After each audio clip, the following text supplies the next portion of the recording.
오늘은 사도행전 강의 39번째 시간입니다. 함께 읽은 사도행전 15장 본문을 가지고 은혜로운 길찾기라는 제목으로 말씀의 은혜를 나누겠습니다. 여러분은 혹시 예루살렘이나 터키 혹은 그리스, 마케도니아, 로마 이런 곳에 성지순례를 다녀오신 경험이 있으십니까? 성경을 읽는 분이라면 누구나 2000년 전 예수님이 활동하셨던 그 현장을 그리워합니다. 그리고 기회가 되면 초대교회의 흔적이 남아있는 그 사적지들을 꼭 한번 가보고 싶은 바람이 있습니다. 왠지 그곳은 더 거룩하고 뭔가 특별한 곳이라는 생각이 드는 것은 그 땅이 우리가 삶의 기준으로 삼고 있는 성경 속에 나오는 현장이기 때문일 것입니다. 복음의 현장이고 치열하게 복음 역사가 펼쳐졌던 그런 은혜의 장소라는 생각이 들기 때문일 것입니다. 그래서 그 땅에 다녀오는 여행을 우리는 성지순례라고 표현합니다. 물론 성지순례라는 말이 정확한 표현은 아닙니다만 성지순례라는 말로 통칭해서 하나님이, 우리 예수님이 행하셨던 사역의 땅, 성경의 땅을 돌아보는 여행을 다녀오는 것이죠. 어떤 분들은 현대교회가 초대교회와 같아야 한다라는 말씀을 하기도 합니다. 기독교 초기에 예루살렘을 중심으로 퍼져나간 복음이 우리가 성경에 있는 것처럼 예루살렘과 온 유대와 사마리아와 땅끝까지 이르는 놀라운 복음 역사의 현장을 그대로 재현하고, 그리고 그 부흥이 일어났던 교회의 황금기를 다시 재현하고 싶은 마음이 있을 것입니다. 그런 마음에서 초대교회와 같아야 한다라는 말을 하실 것입니다. 하지만 성지순례라는 이름으로 방문하는 예루살렘이나 혹은 초대교회가 있었던 선교 현장은 우리가 생각하는 것과는 전혀 다른 현실의 문제도 함께 있었던 장소입니다. 예루살렘은 2000년이 지난 지금까지도 전쟁의 불씨를 품고 있는 전 세계의 화약고입니다. 당대의 부흥의 진원지요 고대의 성지로 불리는 안디옥, 고린도, 빌립보, 데살로니가, 에베소 같은 신약의 도시들은 수많은 갈등과 논쟁의 온상이었습니다. 성지순례가 고대 교회의 초상화 같은 역사가 담긴 현장을 보는 것은 분명합니다. 그 과정을 통해서 그런 현장을 보는 거겠죠. 하지만 교회의 초상화 같은 그 현장이 수많은 갈등으로 생긴 멍투성이라는 것도 우리가 기억해야 될 중요한 교훈입니다. 그래서 종교개혁자 칼빈은 이런 말을 남겼죠. 우리는 본능적으로 외부의 박해를 두려워한다. 그러나 사실 내부의 불화가 더 무섭다, 위험하다, 이렇게 말했습니다. 사람들이 모인 곳에는 항상 갈등이나 논쟁이 있게 마련입니다. 교회도 예외가 아닙니다.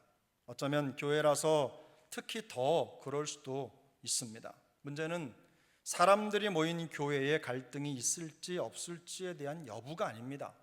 그 내부의 논쟁을 어떻게 풀어가느냐 하는 것입니다. 오늘 함께 읽은 사도행전 15장 본문은 바울과 바나바가 1차 선교 여행을 마친 후에 돌아와서 안디옥 교회에서 발생한 사건을 기록하고 있습니다. 아마도 바울과 바나바는 자신들이 선교 현장에서 경험했던 내용을 정리해서 교회 앞에 선교 보고를 했을 것입니다. 선교 여행 과정에서 수많은 이방인들이 예수를 믿게 되었고 그곳에 교회가 세워졌다라는 감사의 자리였겠죠. 그런 놀라운 역사들을 간증하고 들려주는 현장이었을 것입니다. 그러나 복음의 은혜를 나누는 그 현장에서 다른 주장이 나오면서 갈등이 야기되었습니다. 축하의 자리에 찬물을 끼얹은 것이죠. 우리 1절을 보겠습니다. 1절을 보면 어떤 사람들이 유대로부터 내려와서 형제들을 가르치되 너희가 모세의 법대로 할례를 받지 아니하면 능히 구원을 받지 못하리라 하니. 어떤 사람이 유대로부터 왔다는 것은 그 사람이 꽤 권위 있는 사람이라는 뜻입니다. 교회에서 권위를 인정받고 또 마치 복음의 종주국에서 온 것처럼 이 사람은 많은 사람들에게 말씀의 영향력을 미칠 수 있는 유력한 사람이라는 뜻입니다. 교회에서 성도들을 가르칠 수 있을 정도로 성경을 잘 아는 사람이었음이 분명합니다. 문제는 그가 교회 성도들을 가르친 내용에 있습니다. 요즘식으로 말하면 그는 성도들에게 이렇게 말한 것입니다. 예수님 믿는 거 중요합니다. 여러분, 예수님 믿으십시오. 예수님 믿으셔야 합니다. 그런데 할례도 중요합니다. 할례도 받으셔야 합니다. 그리고 모세의 율법도 지켜야 구원을 받습니다. 그럴듯합니까? 이유가 그거예요. 다 성경에 있다는 겁니다. 할례도 성경에 있고 모세의 율법을 지키라는 말씀도 성경에 있다는 거예요. 교회 안에 이런 내용으로 성도들을 미혹하는 사람이 있다면 분명히 이단이거나 혹은 대단히 잘못된 신학을 가진 사람일 것입니다. 실제로 이 문제는 지금까지 오직 믿음으로 말미암아 은혜로 구원을 받는다는 복음을 전하며 가르쳐온 바울과 바나바의 신학에 첨예하게 대조되는 것이었습니다. 성경은 이 문제로 인해서 교회 안에 적지 않은 다툼과 변론이 일어났다고 당시 상황을 묘사합니다. 당시 안디옥 교회에서 바울과 바나바의 호소와 가르침이 전혀 먹히지 않았던 것으로 보입니다. 교회로서는 참으로 난처한 상황이 벌어진 것입니다. 복음의 전파의 효과가 나타나고 있는 때입니다. 이제 복음이 점점 더 먼 곳으로 펼쳐지고 그 급속한 성장이 탄력을 받고 있을 그 즈음에 생각하지 못했던 문제가 교회 내에서 터져 나왔기 때문입니다. 해묵은 율법 논쟁이 다시 불거져서 부흥의 찬물을 끼얹고 이방 선교의 진전이 중단될 위기에 놓인 것입니다. 급기야 교회는 예루살렘에 있는 공회에 이 문제를 상정합니다.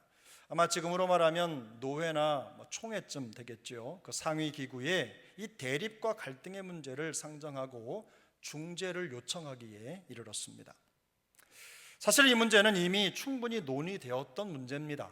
예루살렘 교회 지도자들이 할례받지 아니한 이방인들도 우리와 똑같은 성정을 가진 자들이고 그들의 회심이 진정성이 있다.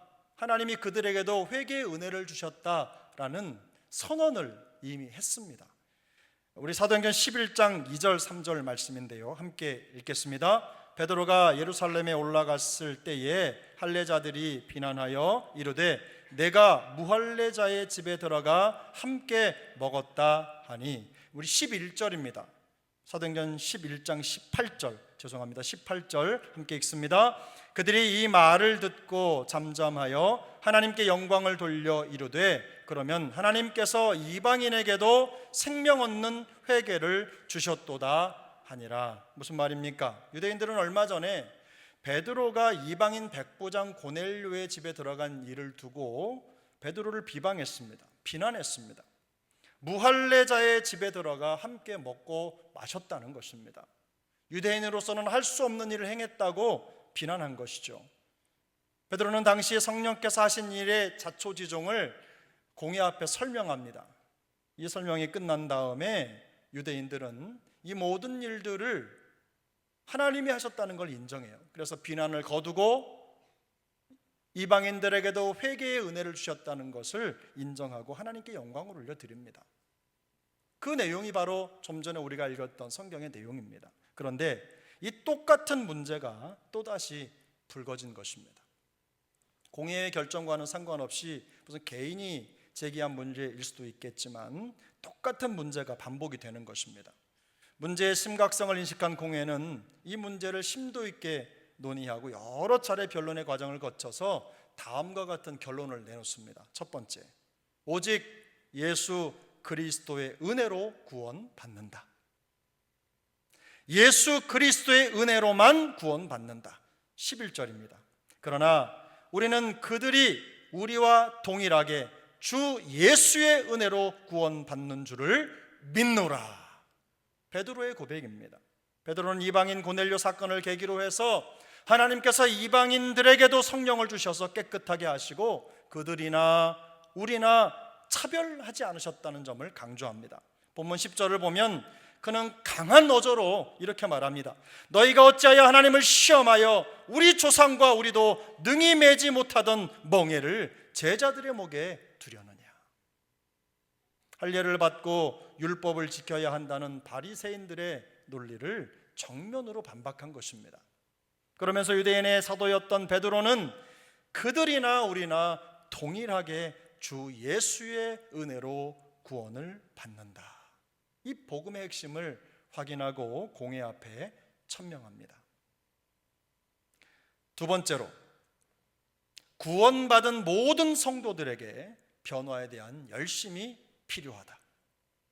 이게 두 번째 공회에서 결정한 내용입니다. 우리 본문 19절 20절을 함께 읽겠습니다. 19절 20절입니다. 그러므로 내 의견에는 이방인 중에서 하나님께로 돌아오는 자들을 괴롭게 하지 말고 다만 우상의 더러운 것과 음행과 목매어 죽인 것과 피를 멀리하라고 편지하는 것이 옳으니. 이것은 당시 예수님의 동생이자 예루살렘 교회 지도자였던 야고보가 내놓은 갈등 해결책이었습니다. 아마도 당시 이방인들은 오직 믿음으로 구원을 받는다라는 말을 기쁘게 받아들이면서도 이후의 삶의 변화에 대해서는 여전히 어려움을 가지고 있었던 것이 분명합니다. 오랫동안 이교적인 문화에 젖어 있는 생활 방식을 한순간에 바꿔놓는 것이 쉽지 않았을 것입니다. 이방인들의 우상 숭배에 찌들어 있던 생활 태도가 이 중심의 가장 큰 문제였던 겁니다. 야고보가 언급한 우상의 더러운 것, 음행, 목매어 죽인 것, 피를 멀리하는 것, 이것들은 모두가 다 이교의 제사와 밀접한 관계가 있는 것들입니다. 당시에는 고기를 얻으려면 신에게 제사를 지낼 때를 기다려야 했습니다. 그때 도축을 해서 짐승을 잡기 때문에 고기를 얻는 유일한 방법이 그 제사 음식을 받는 거였어요. 시장에 나온 모든 고기는 이교 신전 제사를 지내고 난 다음에 나온 것들이에요. 그러니까 고기를 먹는다, 고기를 산다라는 것은 결국은 제사를 지내고 낸 이교, 그러니까 이방 문화의 흔적을 내가 취하는 거나 다름이 없는 겁니다. 음행 역시도 그렇습니다. 이교적인 종교 행위와 밀접하게 연결이 돼서 이 음행이 공식적으로 이루어졌기 때문입니다. 예수를 믿고 난 후에도 이런 잘못된 이교의 풍습과 그 영향이 여전히 성도들의 삶 속에 남아 있었던 것입니다. 그러다 보니 이런 이교 문화를 증오하고 싫어하는 유대인들, 이 유대인 그리스도인들은 이방인들을 보면 늘 마음이 불편했던 거예요. 교회 안에 이 두 그룹이 존재하는 한 마찰은 계속해서 일어났던 겁니다. 생길 수밖에 없는 이유였던 거죠. 바로 그 점을 인식하고 야고보가 해결책을 내놓은 것입니다. 문화는 궁극적으로 구원과는 상관이 없습니다. 문화는 궁극적으로 우리가 심각하게 다뤄야 할 구원의 문제는 아니지만 하나님이 기뻐하시는 방향으로 끊임없이 변화가 필요한 문제입니다. 우리가 불교 문화권에 가서 복음을 전할 때 그들이 예수님을 영접하고 나서도 불교 문화에 익숙했던 생활의 방법들을 그대로 사용할 수 있어요. 그렇다고 해서 예수님을 영접한 이후에 구원이 취소되는 게 아닙니다. 단지 그 삶의 양식은 끊임없는 변화를 요구하는 거죠. 변화가 필요하다는 겁니다. 이런 변화에 예외는 없습니다. 우리나라도 마찬가지입니다. 이제 복음 들어온 시간이 140년밖에 안 된 우리나라가 1000년, 1500년 혹은 600년, 500년, 600년의 불교 유교 문화를 어떻게 이겨내겠습니까? 아직도 우리 안에는 그런 문화들이 남아있거든요. 그러나 그것 때문에 우리가 구원받지 못했다라고 말하지 않아요. 여전히 그런 부분을 가지고 있지만 복음의 생명은 여전히 유효하다는 것입니다. 유대인이나 헬라인이나 모두 다 진리 안에서 받을 것은 받고 버릴 것은 버리는 변화에 적극적인 열심이 필요하다, 이 얘기를 하고 있는 것입니다. 특히나 이런 문화의 문제는 복음 전파에 부정적인 영향을 미칠 수 있습니다. 이방인이 전하는 복음을 유대인들이 듣지 않을 수도 있고요, 유대인들이 계속해서 이방인들을 멸시하고 무시하는 악습이 반복될 가능성이 높습니다.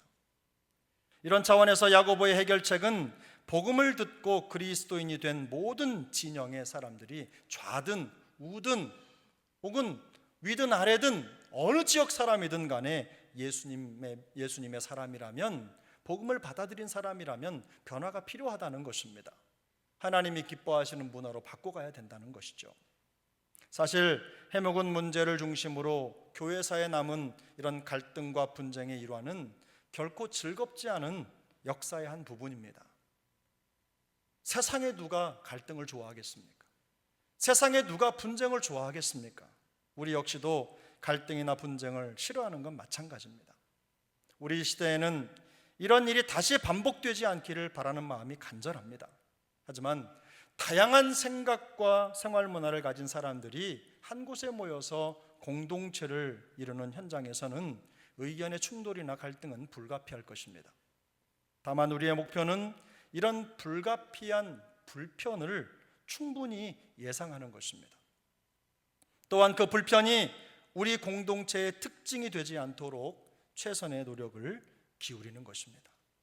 그런 의미에서 사도와 장로들로 구성된 예루살렘 공의회가 교회의 해묵은 갈등과 논쟁을 해결하는 방식에서 우리는 은혜로운 길찾기에 대한 아주 중요한 교훈을 배웁니다. 첫 번째, 갈등이 생길 때 성경의 진리에서 다시 시작하라는 것입니다. 갈등이 생길 때면 항상 성경의 진리로 돌아가라는 것이죠. 각자의 입장차는 있겠지만 항상 진리로 돌아가야 한다는 것입니다.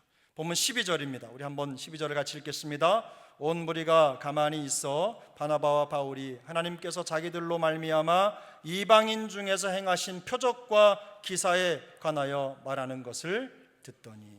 아멘. 사도 베드로는 오직 예수의 은혜로 구원을 받는다는 복음의 핵심을 천명했습니다.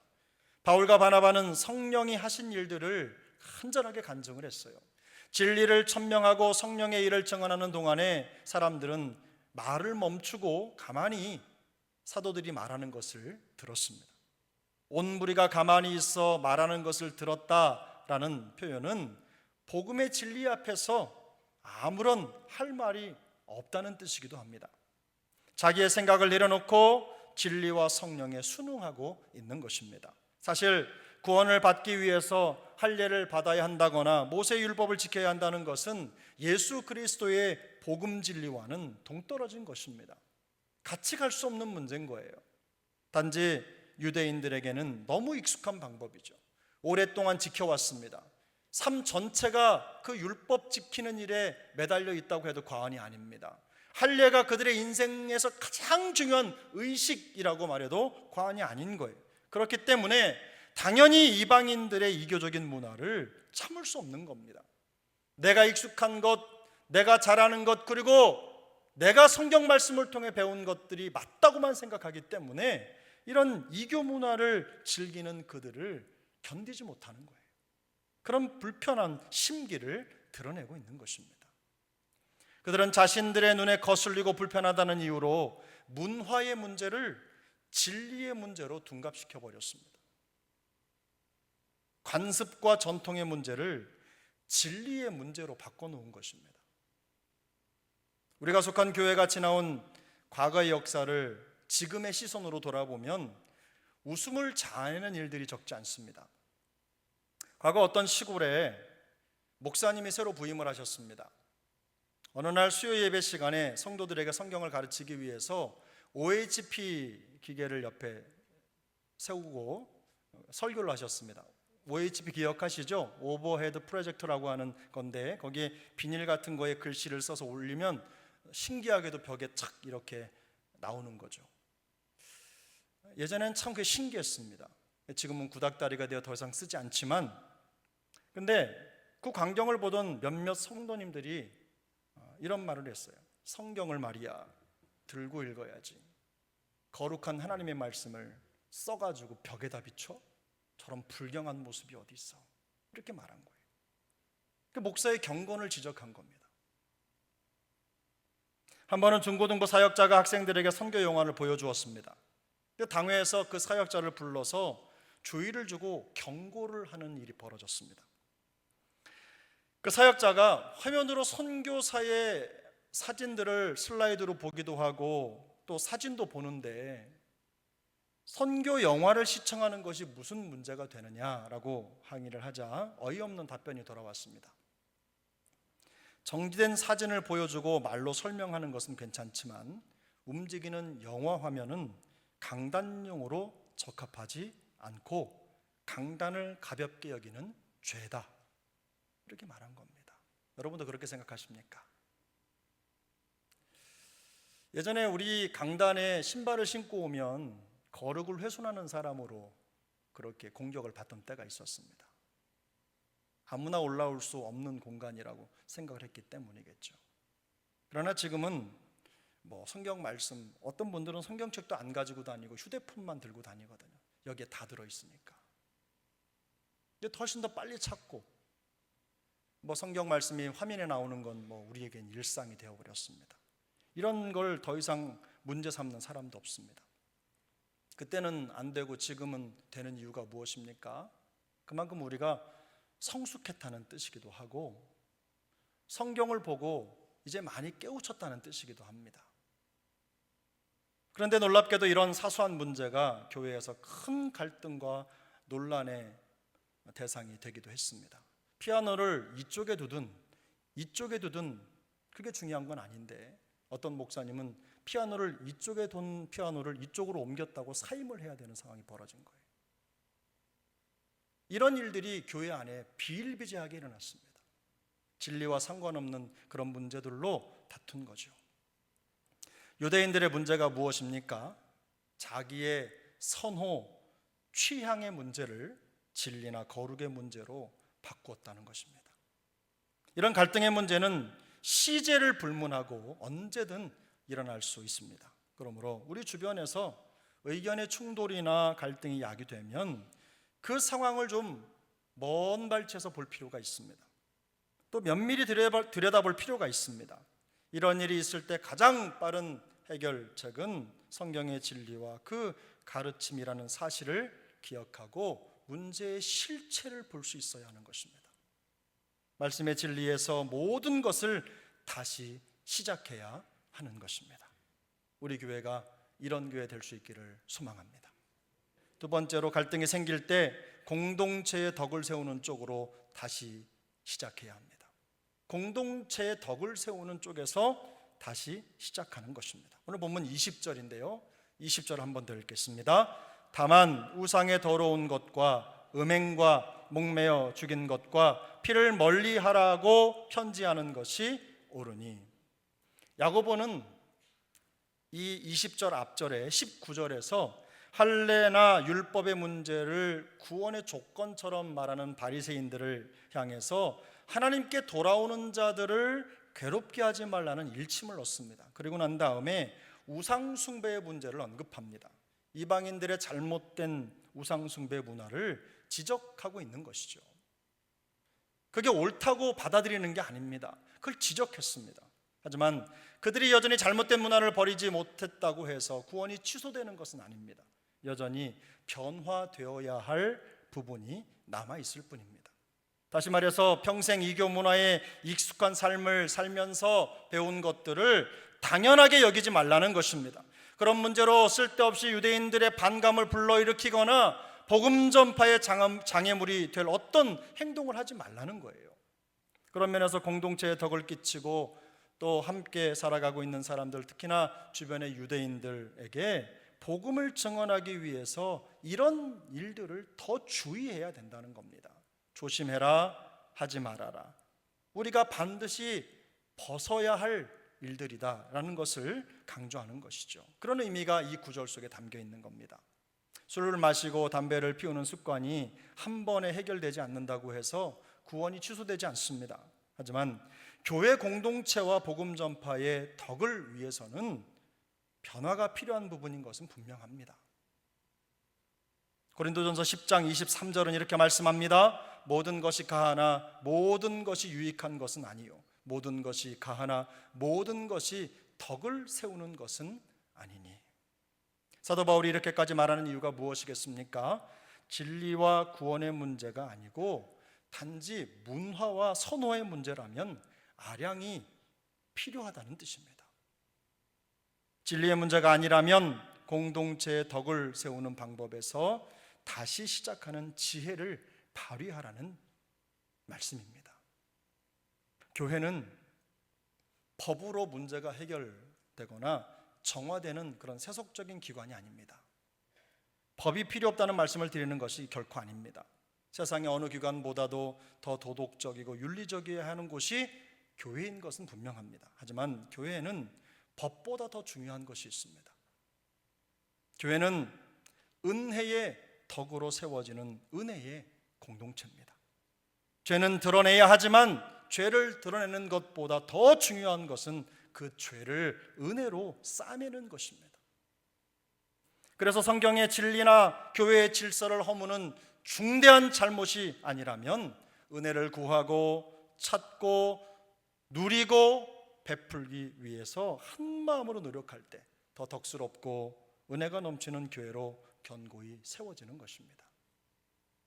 은혜의 우선순위라는 원칙이 지켜질 때 교회는 더욱 강력한 공동체가 되는 것입니다. 우리 교회가 이런 은혜 공동체가 될 수 있기를 소망합니다. 이런 은혜 공동체로 더욱더 견고히 세워져 갈 수 있기를 소망합니다. 저 또한 이렇게 해야 될 것입니다. 우리 모두가 다 이 말씀 앞에서 순복하면서 순종하는 그런 은혜의 역사가 우리 안에 있기를 소망합니다. 초대교회 역사가 시작된 이후로 2000년이 넘는 시간이 흘렀습니다.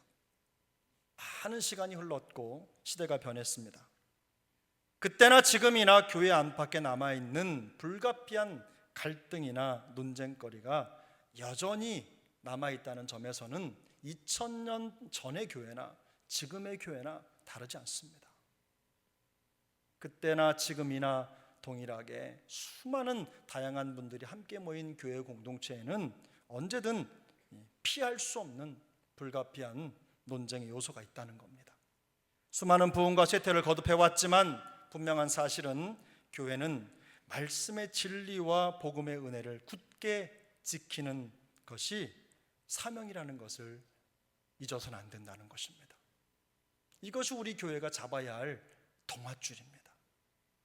우리 세종안교회가 바로 그 사명을 마지막까지 감당하는 교회 될 수 있기를 소망합니다. 어떤 일이든 진리편에 서서 은혜로운 길찾기의 명수들이 될 수 있기를 축복합니다. 그렇게 하기 위해서 율법적인 사고를 버리고 성경의 원리를 앞세우셔야 합니다. 진리의 말씀 안에서 공동체의 덕을 세우는 그리스도의 몸된 교회가 되기 위해 우리가 다 혼신을 기울여야 될 것입니다. 어려움이 없는 교회를 꿈꾸는 것보다 더 중요한 것은 어려움이 있을 때마다 은혜로운 해결의 길을 찾아내는 교회. 그래서 그 길을 통해서 어려움을 통해서 더 견고해지고 강해지는 교회, 세상에 은혜의 길을 보여주는 그런 교회가 되는 것이 훨씬 더 중요한 것입니다. 우리 세종안교회가 우리 사랑하는 세종안 영가족 모두가 다 이런 교회를 이루기 위해서 한 마음 한 뜻으로 달려갈 수 있기를 예수님의 이름으로 축복합니다.